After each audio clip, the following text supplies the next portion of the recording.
Madam Deputy Chairman, I rise to participate in this discussion not with a view to ventilate particular grievances or to secure concessions and relief in the taxation measures.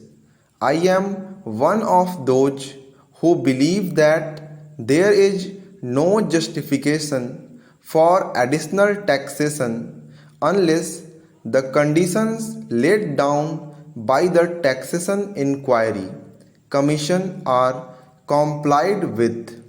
It was a commission presided over by no less a person than Dr. John Mathai, one of our illustrious finance ministers, and it laid down that there was no justification for any additional taxation unless we complied with two or three conditions.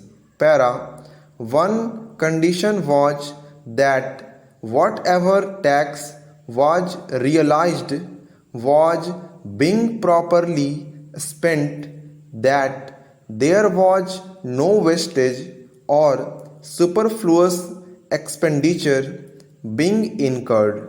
The Commission had pointed out that out of every rupee that was being raised by the government, 60 paise were being spent on administration and about 20 paise were being spent on social services including education, etc., and the balance for other things.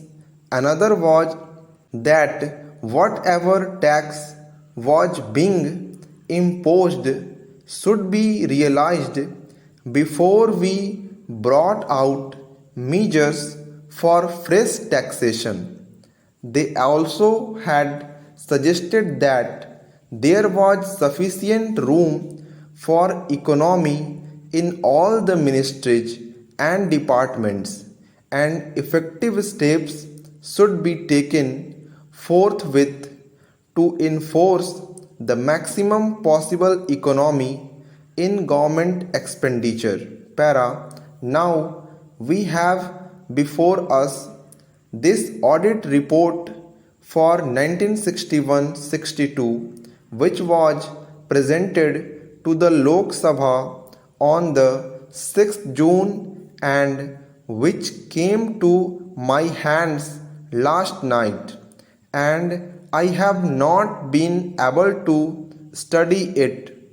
I find that during the last 5 years we have imposed additional taxation, and at the same time our revenue expenditure has gone up by about rupees 42 crores. So on the one hand we say that we are raising this money, these taxes, for the implementation of the plan, and for that reason every chief minister and ministers go about saying that we want money for the implementation of the plan. But what are the facts? We find that the money that has been raised is being used for administrative purposes. So it is not correct to say that on the other hand it is not proper, because you must know that no plan, however well balanced and well thought out it may be, can be implemented in a democratic setup unless you can enthuse the people. Para. We have been demanding either on foreign aid or on indirect taxation or deficit financing, and more than once I have pointed out that these measures will not help to enthuse the people, and unless the people are enthused, we will not have any successful results. So far as planning is concerned, now it is necessary, it is time that we should take stock of the situation, for we have had 14 years of freedom and 12 years of democratic rule and of planned economy. What are the results? I am not one of those who minimize our achievements. We have had some achievements which are remarkable, of which we can be proud. We have had 3 general elections and we can be proud of all this. But it is equally true that the expectations of the people remain mostly unfulfilled. They remain unrealized. What are the expectations of the people? They wanted an adequate supply of drinking water. They wanted a little more wholesome food in their stomachs, a little more cloth on their bodies, a stronger roof over their heads, freedom from the clutches of the corrupt officials and the grabbing intermediates, and speedier justice. But what have we done? Have we been able to satisfy those expectations? I can say no.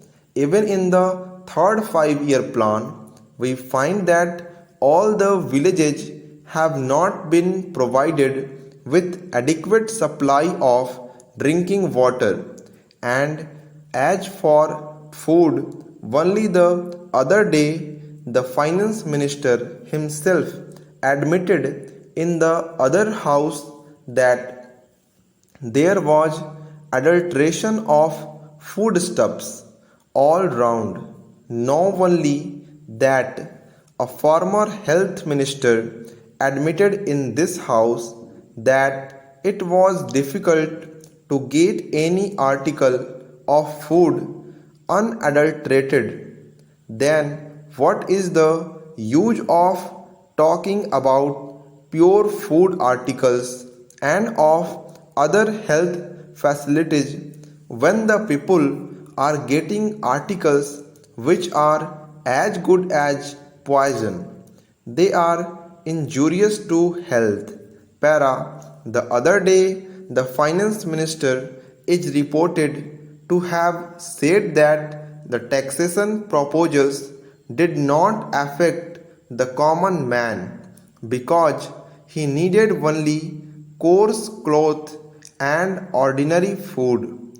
During the last 5 years, we have raised rupees 424 crores more, including the taxation measures this year. The increase in revenue will be about 75%. Since 1956, we have raised additional taxation to the tune of 75%, and during the 5 years preceding this year, the revenue expenditure has gone up by 85%. I would like to know how much of this amount has gone towards developmental expenditure and towards social services.